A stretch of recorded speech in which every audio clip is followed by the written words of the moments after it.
यो जोगमुनी बोर्डरको भित्रपट्टि चाहिँ एकदमै आउजाउ एकदमै कम छ। देख्नुहुन्छ पुरै पातलो देख्न सकिन्छ हामीले। म यो वैशाखको मध्याह्न अर्थात् वैशाख 15 गते जोगमुनी बोर्डरमा अवलोकन गर्ने क्रममा घुम्दै गर्दाखेरि एकदमै यो साइडमा हेर्नुहोस् त, जुत्ता चप्पल किन्ने मानिसहरूको भिड उत्तिकै लाग्थ्यो। यो साइडको स्टलहरूमा भिड उत्तिकै हुन्थ्यो, पछाडि पनि भिड उत्तिकै हुन्थ्यो। तर यहाँनिर चाहिँ प्राय जसो धेरै इन्डियातिरकै मान्छेहरूको भिड छ भनेदेखि नेपालतिरका मानिसहरूको भिड त्यति छैन। त्यही भएर अहिले चाहिँ यस्तो छ अवस्था। अहिले म यहाँ घुमिरहेको छु। अलिकति सरकारले गर्न खोजेको पहल यो राम्रै पनि हो कि जस्तो लाग्छ मलाई। अनि हेर्दै जाउँ कतिको भिड छ, के छ यहाँनिर। एकदमै पातलो छ है, पहिलाको भन्दा चाहिँ एकदमै जनघनत्व नेपालीहरू धेरै आएर यहाँनिर यो बोर्डरमा सपिङ गर्नुहुन्छ। अहिले चाहिँ एकदम कम भइरहेको अवस्था छ। अहिले चाहिँ 1.5 किलो जिरा किने लान दिन्छ दिँदैन, यो छिराउन दियो भने फिर्केर आएर फेरि लानुपर्ने हुन्छ। दाइ पहिलेको भन्दा पसल अलि चल्न छोडेको हो, पहिले भन्दा अलि मान्छे आउन छोडेको हो। पुरा मान्छे आउँछ अहिले पनि हो एकदम। तर यो पसलमा त एकदम भिड देखिन्थ्यो त नि। यो पसलमा एकदम भिड देखिन्थ्यो। आज त्यति पहिलादेखि अहिले सिजन छैन नि, त्यही भएर होइन। यो बोर्डर टाइट भएर हो कि जस्तो लागिरहेको छ क्या मलाई। भाइ के भन्छ ल भन्दै ल ल के छ दाजु भन्नु न यहाँ केही एक दुई कुरा।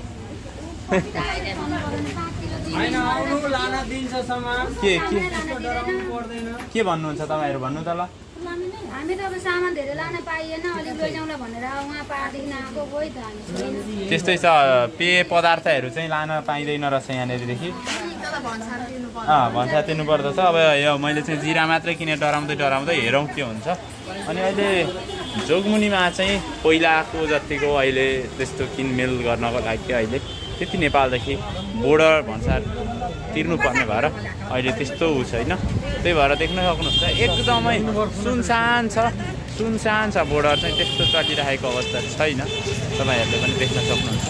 जोगमुनी भ्लगमा चाहिँ यस्तै चलिरहेको आज पुरै पातलो छ। यो पाइलो हाल्ने ठाउँ हुँदैन पनि, तपाईँहरूले पनि देख्नुभएको हुन्छ। तर अहिलेको अवस्था चाहिँ यस्तो छ है।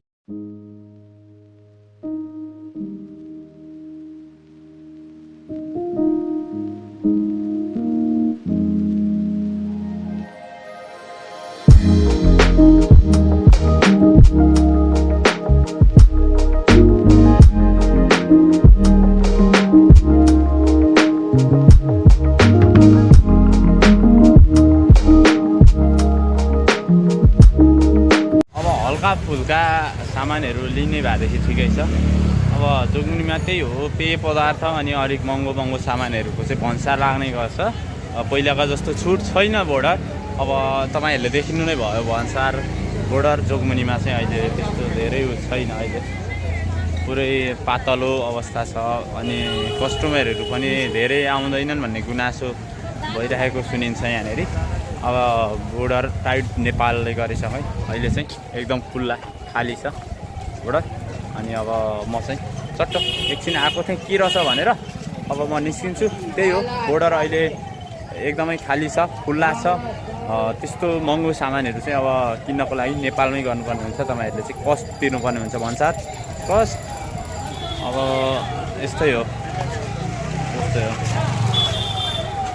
भाइ।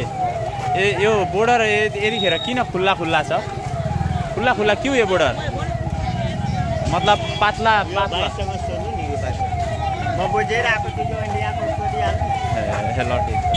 भाइ।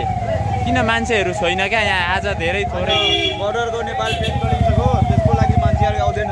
ए त्यस्तो भइसक्यो नि, त्यसको लागि आउँदैन। त्यो कारणले हो त्यसको लागि। ल भाइ ल किन मान्छेहरू आएको छैन अरे? आज मङ्गलबार छ न, मङ्गलबारको त्यति आउँदैन। त्यो भाइको भिडियो बनाउनु न, त्यति भाइको आइज ल ठिक छ। बोर्डर टाइट भएरै भन्दैछ भाइहरू पनि। हस्, अब म निस्किन्छु। बोर्डरमा के हुन्छ मैले लिएको त्यही एउटा जिराको आधा केजीको पुका मात्र हो।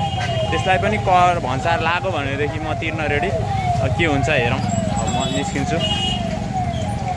पुरा खुल्ला खाली छ है, पुरा खाली छ। म पछाडि कति मान्छेहरू हुन्थे नि, अब हेर्नुहोस् त म एक्लै हिँडिरहेको छु क्या अहिले, एक्लै नै। चाहिँ यो जिरा चाहिँ लिनको लागि चाहिँ त्यस्तो केही पनि भएन यो 10 गजा बोर्डरमा चाहिँ। अब यता अब नेपालको पुलिस सशस्त्रले के गर्छ त्यो थाहा भएन, तर अब यो जिरा चाहिँ मैले भनेर ल्याएँ। अब त्यहाँ भिडियो गर्ने त कुरो भएन, अलिक फेरि इन्डियाको फेरि अलिक कडै हुन्छ, हानिदिइहाल्छ भाटा। यो चाहिँ लिएर आएँ, त्यस्तो चाहिँ भएन। अब त्यहाँनिर हेरौँ के हुन्छ, सम्भवतः दिन्छ होला यो जिरा, एक पोका आधी पोका चाहिँ छिराउनको लागि हो, किनकि 225 रुपियाँको मात्र हो नि त, त्यही भएर। अब बोर्डर त्यही हो, पहिलाको भन्दा धेरै टाइट छ बोर्डर, अनि भन्सारहरू तिर्नुपर्ने हुन्छ। मैले ल्याएको 1-2वटा सामानहरू चाहिँ छिराउन त्यस्तो चेकिङ भएन। तपाईँहरू आउन त्यस्तो धेरै महँगो सामानहरू लिनुहुन्छ भनेदेखि चाहिँ एकदमै टाइट छ है बोर्डर। पहिलाको जस्तो ड्युहरू त लान पाइँदैन, ड्यु त हुँदैन, पेय पदार्थको सामानहरू त पुरै क्यान्सलै हो। अनि अलिकति 3000 देखि उँभोको सामान लानुहुन्छ भनेदेखि, 5000 देखि उँभोको लानुहुन्छ भनेदेखि त त्यो पुरै भन्सार तिर्नु परेको हो। तर 3000 देखि माथिको सामान लाँदाखेरि चाहिँ तपाईँहरूले भन्सार तिरेर मात्र लानुपर्ने हुँदो रहेछ। त्यहाँनिर अहिले मैले सोधेँ के पाइन्छ के पाइँदैन भन्ने कुराहरू पनि त्यहाँनिर सोधेर जाँदाखेरि चाहिँ तपाईँहरूले फिक्स हुनुहुन्छ। केही सामान लिन आउनुभएको छ अनि के लाने, के पाइन्छ जस्तो, के पाइँदैन जस्तो लागेको छ भने अगाडि नेपालको प्रहरी साथीहरूलाई सोधेर तपाईँहरूले चाहिँ लिन जान सक्नुहुन्छ। पहिलाको भन्दा चाहिँ धेरै टाइट छ बोर्डर, अनि 5000 भन्दा बेसीको सामानमा चाहिँ तपाईँहरूले भन्सार तिर्नुपर्ने हुँदो रहेछ। हस् त, आजको मेरो बोर्डरको भिडियो यस्तै भयो। जोगमुनिको भ्लग हजुरहरूलाई पनि इन्फर्मेटिभ नै हुन्छ होला। हस्, थ्याङ्क्स फर वाचिङ। आउँदाखेरि एकचोटि कतै बुझेर मात्र आउनु होला, अनि धेरै सामान लिने सोच्दै चाहिँ नआउनु होला, किनभनेदेखि अब नेपालकै सामानहरूलाई चाहिँ प्रोत्साहन गर्नुपर्ने हुन्छ। नेपाली मार्केटले पनि बजार पाओस् भन्ने चाहिँ अब हाम्रो चाहना हो। हस्, थ्याङ्क्स फर वाचिङ, बाई।